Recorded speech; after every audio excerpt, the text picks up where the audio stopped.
Are you curious about West Knoxville, specifically Westmoreland?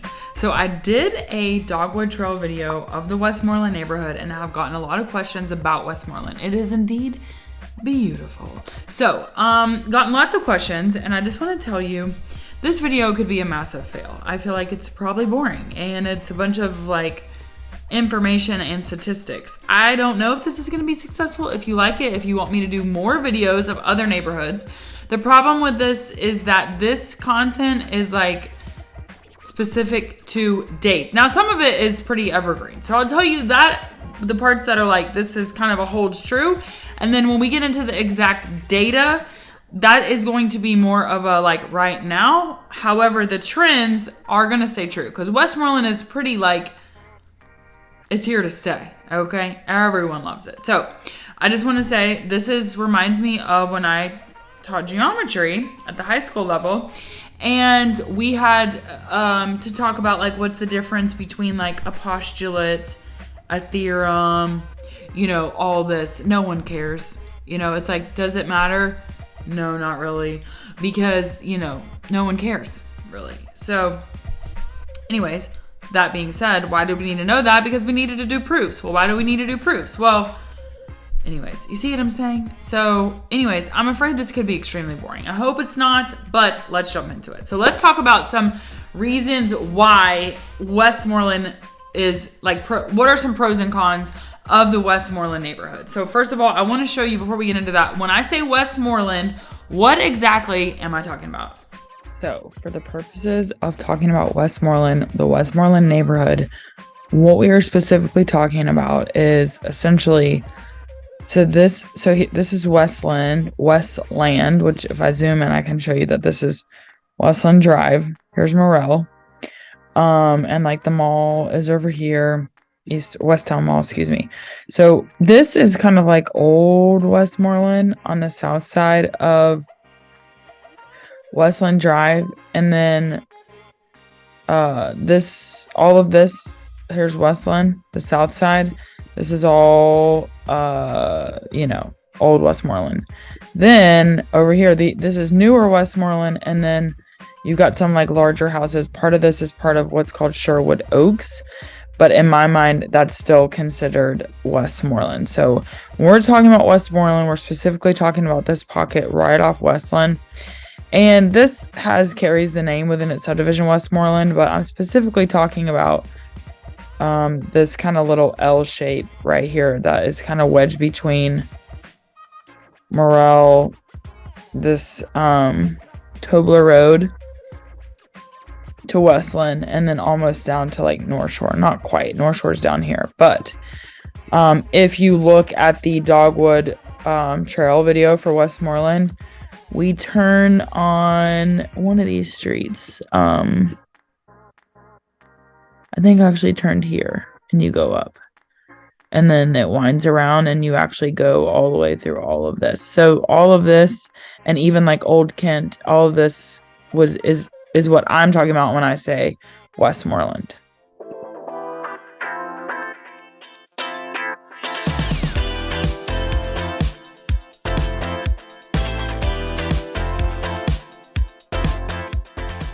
Okay, so now that we know exactly when I say Westmoreland what I'm talking about, let's talk about some really great things about Westmoreland. First of all, as you may have been able to tell from the map, the location is so good because like over here's downtown, Westmoreland, West Knox.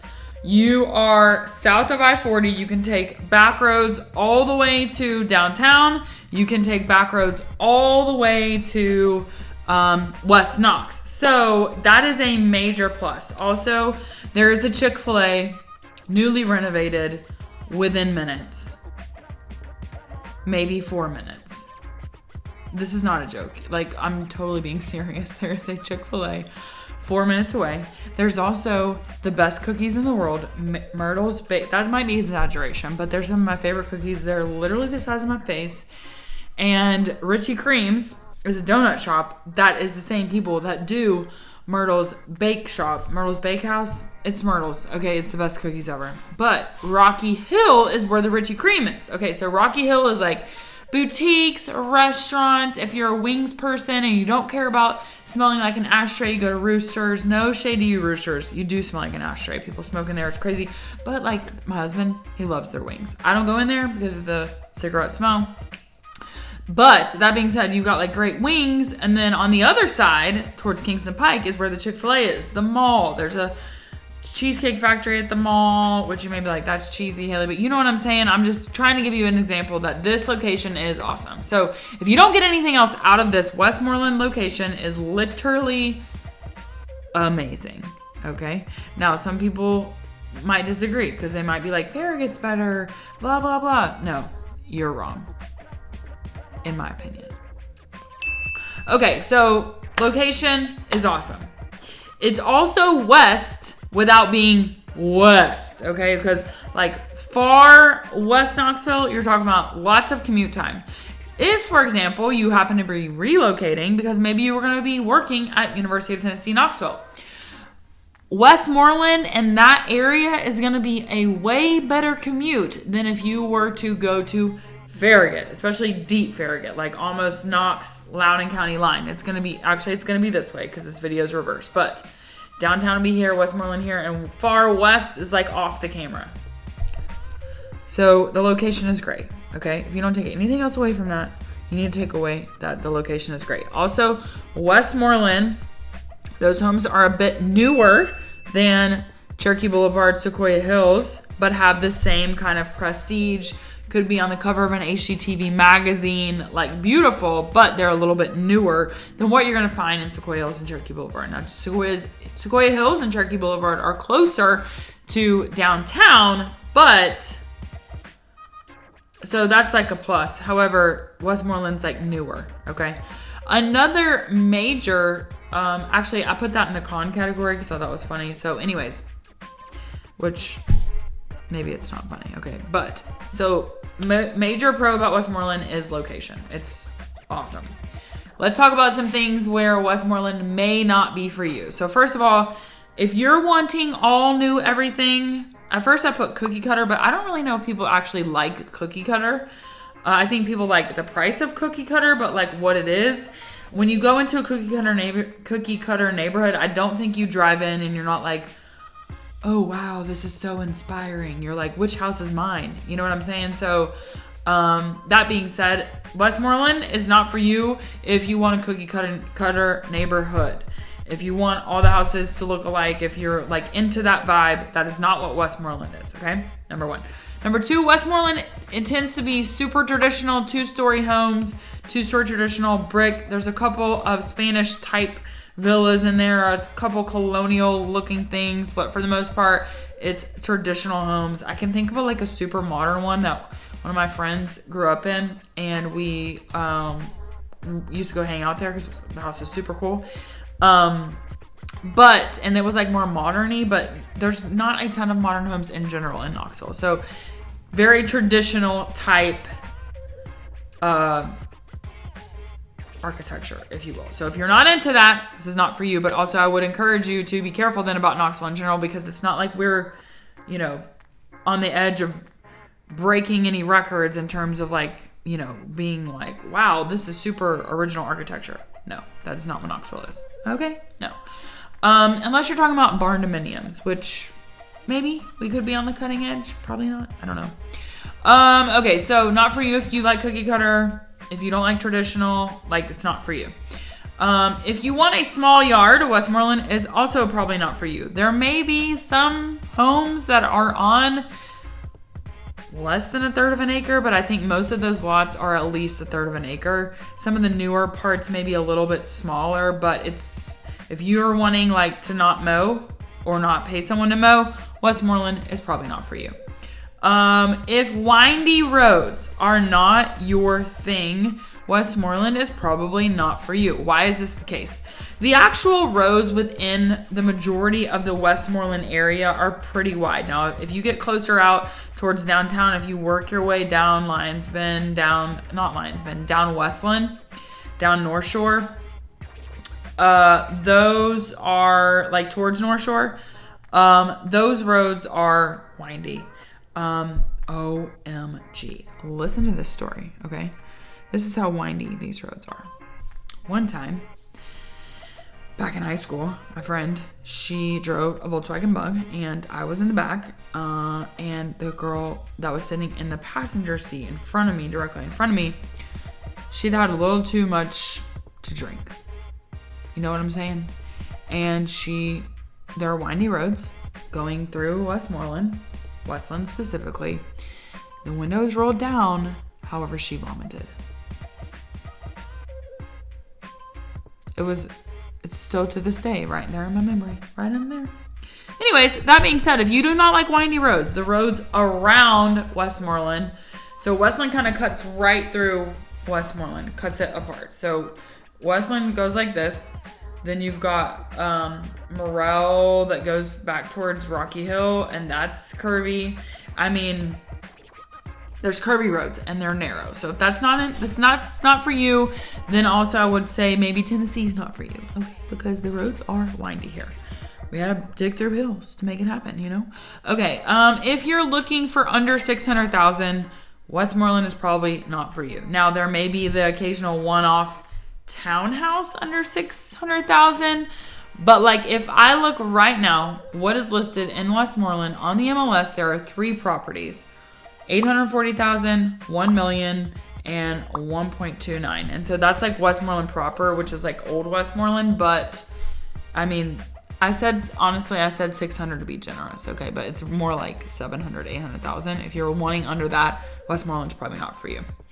Okay, finally, this is the one that I thought might be funny. Westmoreland is not for you if you hate Halloween, because you can go to Westmoreland during Halloween and you can get full candy bars. Now, if you don't like Halloween, then it's not for you, because you're gonna need to go to the Costco and you're gonna need to get the full size Snickers. You're gonna need to get the 3 Musketeers. You're gonna need to get the full bags of M&Ms.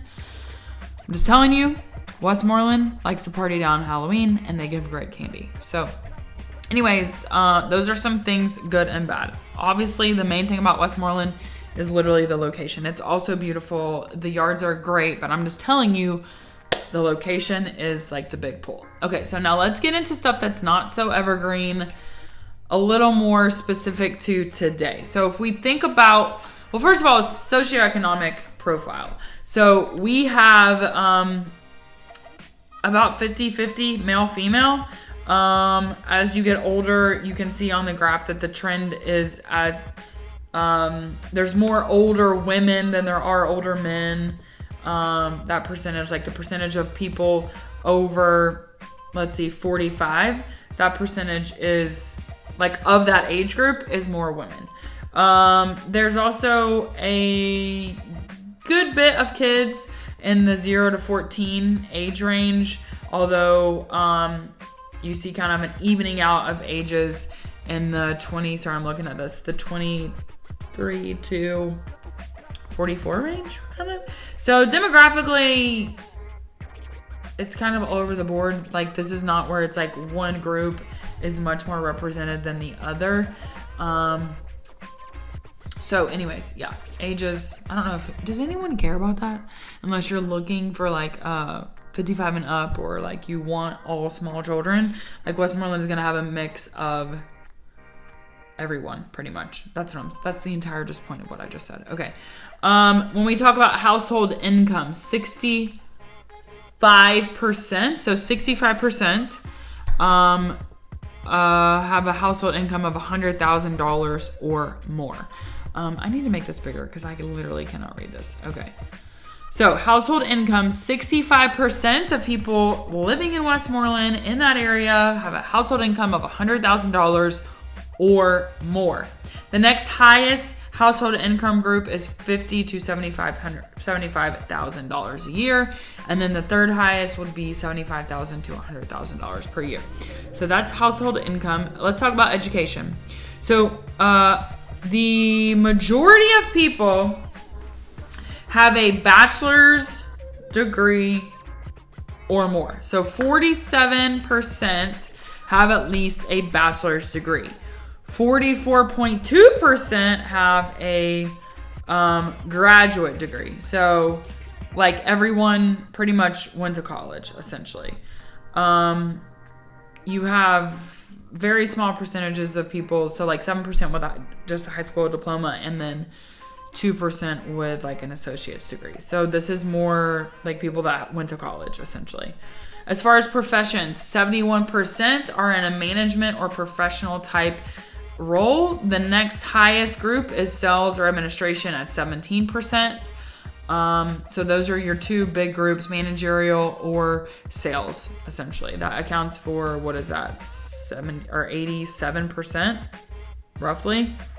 About 88% that are management or sales. Cars. I thought this was interesting. And then I was like, how do they know? And I was like, well, because they're registered, Haley, with the state, with the county. That's how they know. Okay, it's public record.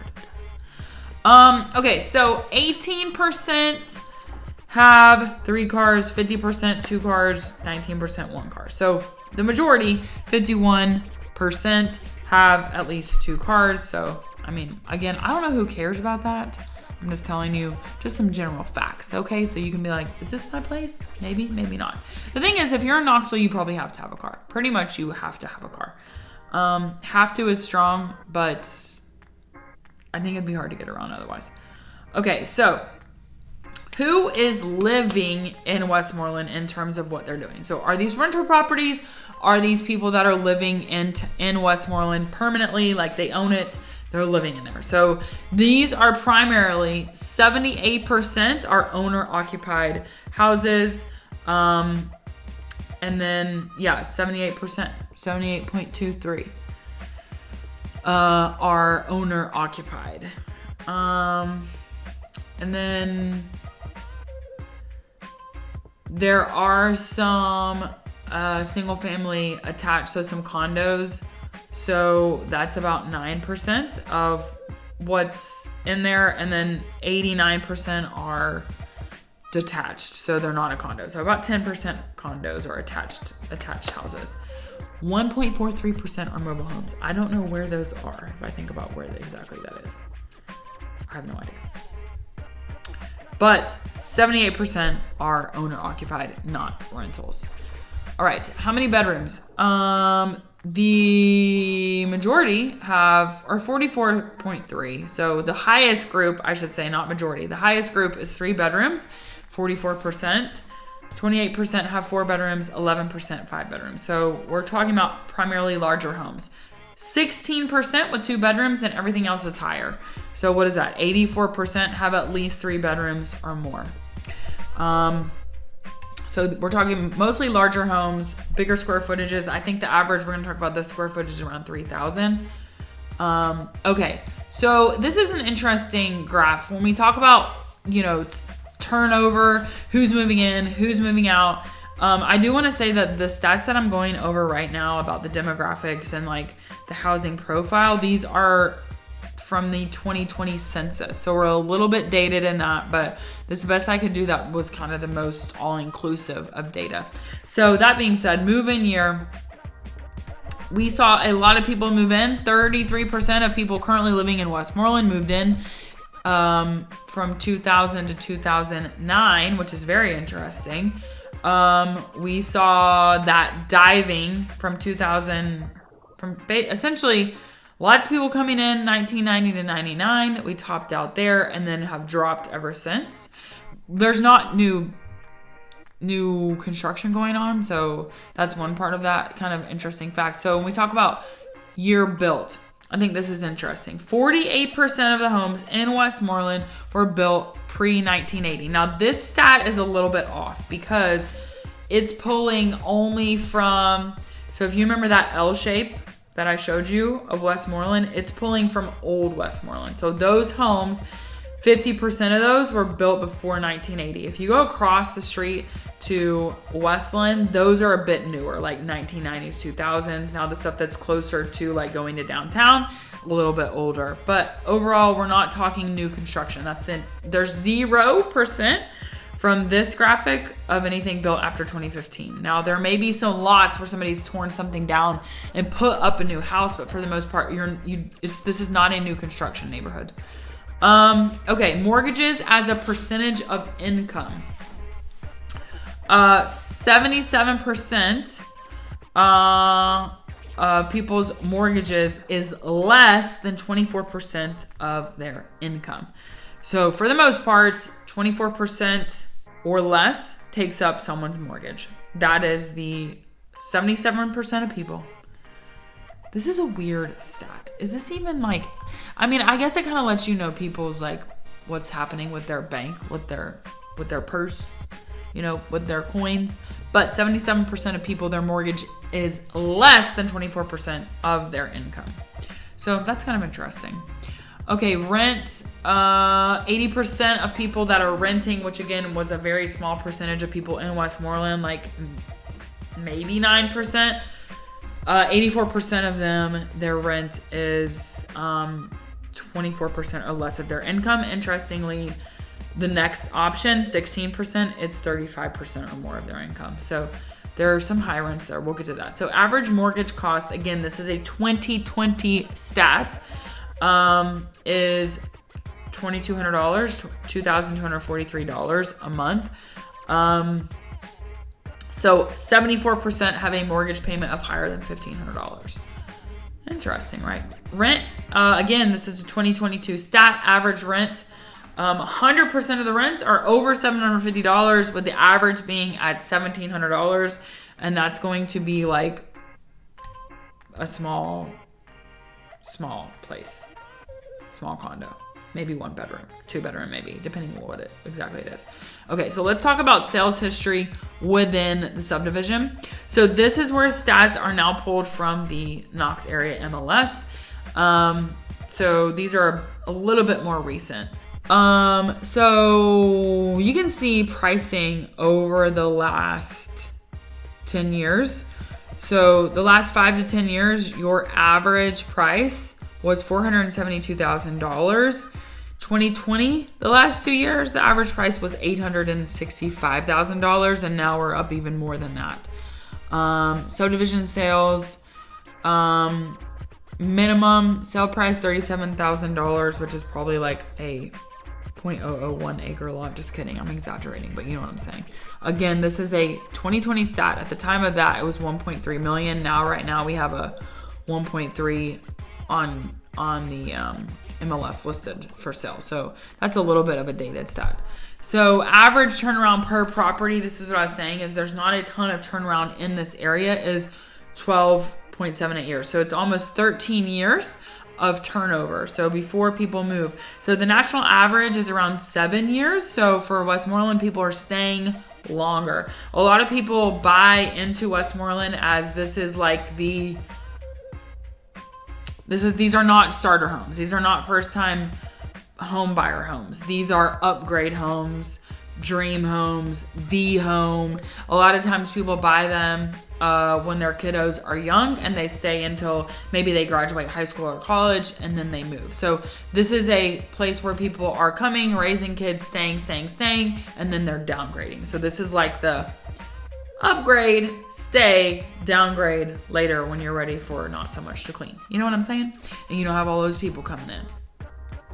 So average build year, 1987. Again, that is for the part that's south of Westland, like the old Westmoreland part, which puts average age around 36. Average square foot is 3,600 square feet. Maximum at the time of this was 5,400. Just checking like what's on market right now. That actually holds true. There's a 4,500 square footer. There is a 55 square feet. And then this one's probably looks ginormous. 4,600. So that holds true. So about max square footage around 5,400. Average around 3,600 square feet. So larger homes for sure. Okay, so when we talk about sales action over the past year, now we're shifting into data that is from the Knox area MLS, so it's a bit newer because we're talking specifically about May of last year, May 11th to May 11th, 2023. That's the date at which I'm making this. So as this date, this is up to date. But again, these are more just so you can see trends of Westmoreland in general, and not really like, if you're watching this in 2025, I was going to say if you're watching this in 2015.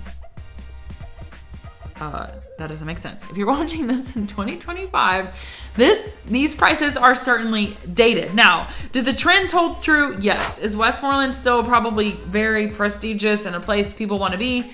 Yes. I'm 99.9% sure, because there's always a chance something could happen. You know what I'm saying? So anyways, that being said, the screenshot that you're seeing is essentially all the sales action in Westmoreland in that area over the past year. Okay.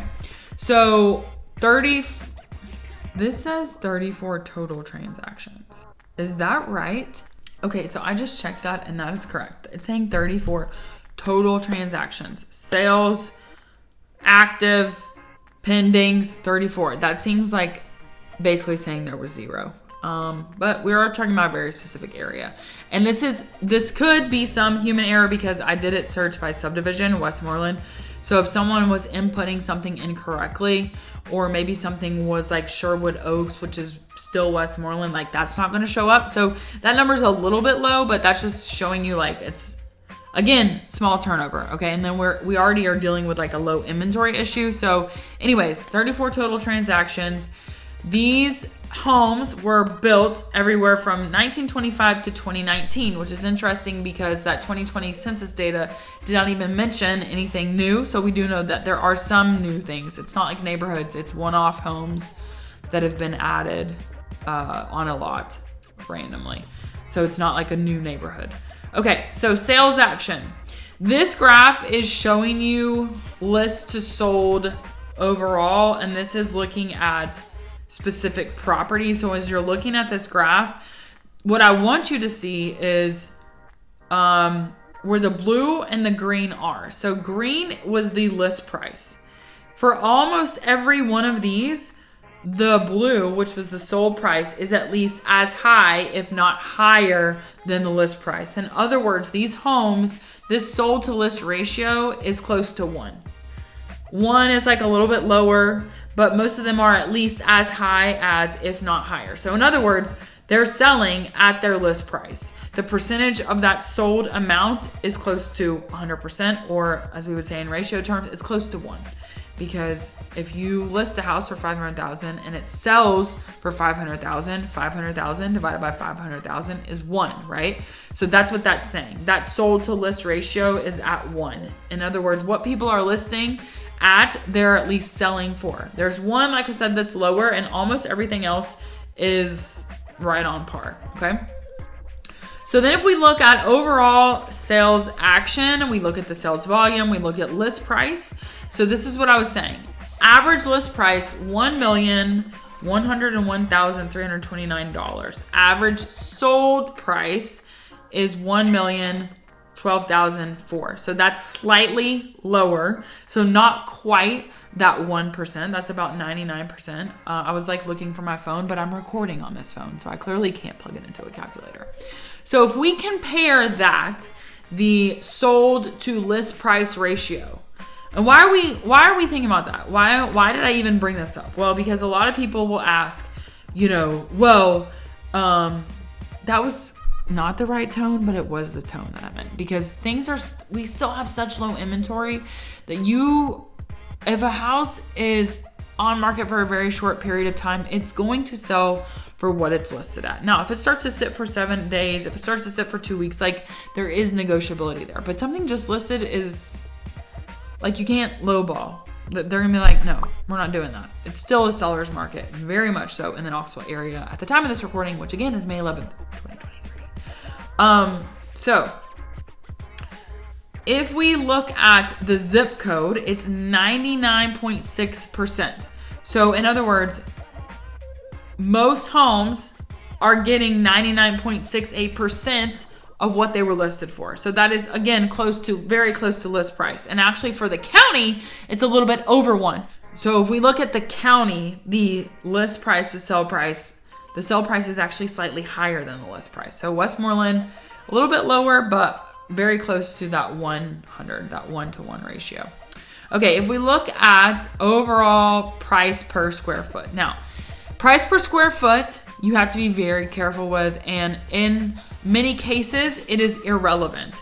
So for example, if you are talking about price per square foot in Knox County versus Westmoreland, it's irrelevant because Knox County is so huge. It tells you literally zero information unless, for example, you were going to compare Knox County price per square foot to Hamilton County, which is where Chattanooga is, or you're going to compare it to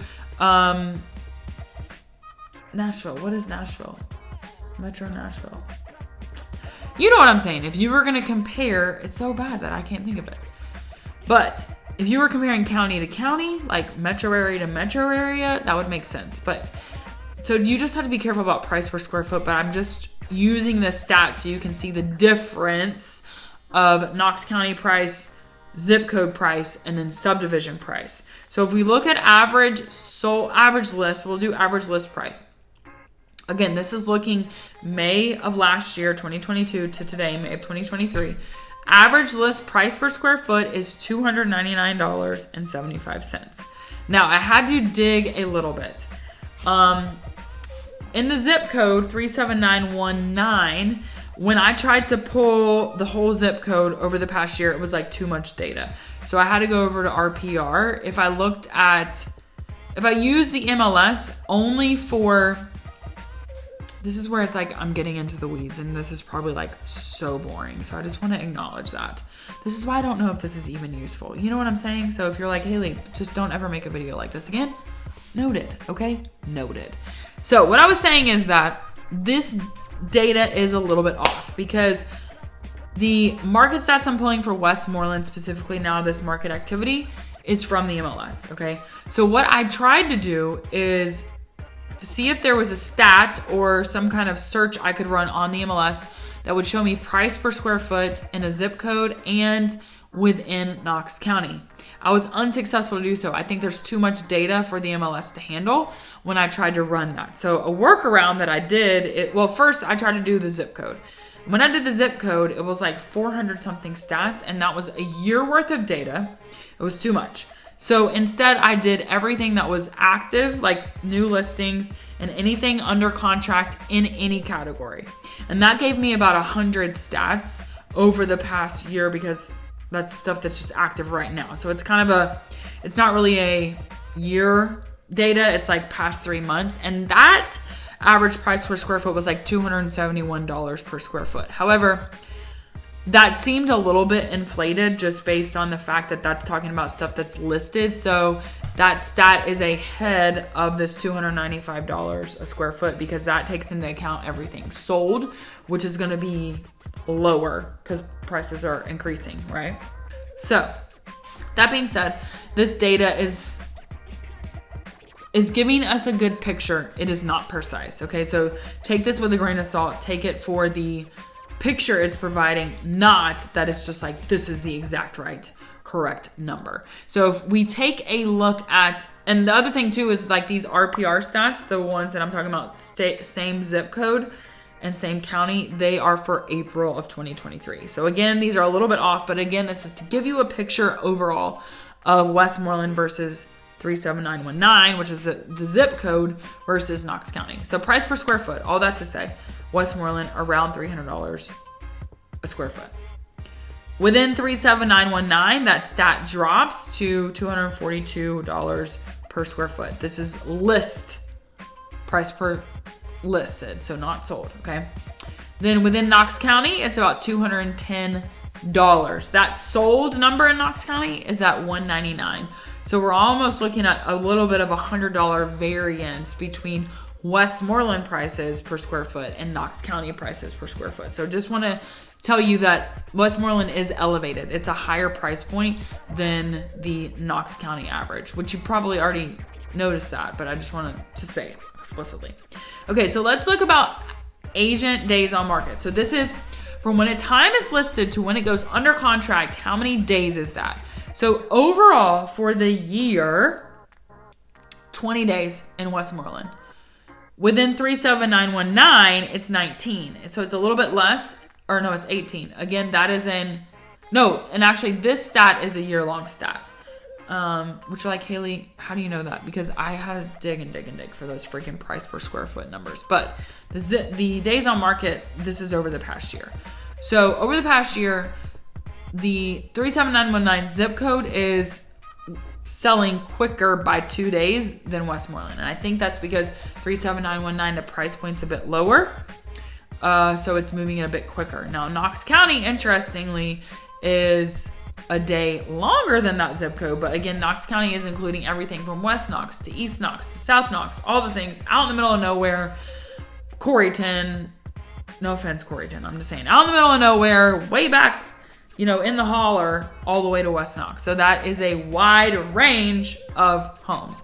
So in general, Westmoreland sitting on the market a little bit longer, but 20 days is still not like crazy. Okay, so let's talk about prices, how they look compared to 37919, Knoxville, Knox County, etc. So Westmoreland, which we already know is more expensive, it's a higher price point. Average sold price over the year, May to May, $1 million. For 37919, we're looking at a median list price of $785. Okay, so lower. Then if we look at Knoxville, $500,000, Knox County, $495,000, Tennessee, $435,000. Notice that is a higher price point than Tennessee on average. So we're also noticing that 37919 has the prices of that zip code have not escalated as quickly as Knoxville. So Knoxville is up 12.6%, whereas 37919 is up 11.4%. So just an interesting graph there. Also, I want to make note of the fact that the percentage of new build permits is up 51%. So that is a interesting stat when it comes to overall building, because we know that we're low in inventory. So anyways, what are the takeaways? Takeaways here are Westmoreland, great location.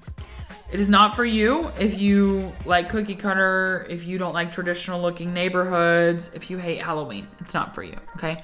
Other takeaways. It is a higher price point. It is considered luxury. It sits in our luxury market. It is pretty much, so if our average is around $375 right now, this is actually saying median list price $495 in Knox County. But estimated home value $358. So if we go off that $358 number and we look at what things are selling for in Westmoreland, we are certainly in a luxury price point when it comes to Westmoreland. Westmoreland is not for you if you're looking, I know I said $600,000, but it's probably more like $700,000 to $800,000.